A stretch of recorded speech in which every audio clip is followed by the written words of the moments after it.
हाँ मते जना हगिस अच्छी बोली जानिचु हगिस रे रेट केते 1000 टंका मु बेकार 1000 टंका एक बाई खर्च करी। अरे तुम एठी बसछ?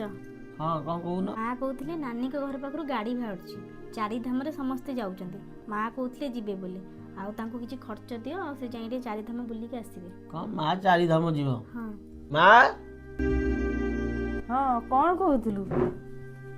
चारिधाम जीव? हाँ बे नानी फोन करके कहला तांका सेठी जाउछंती जीवा पई।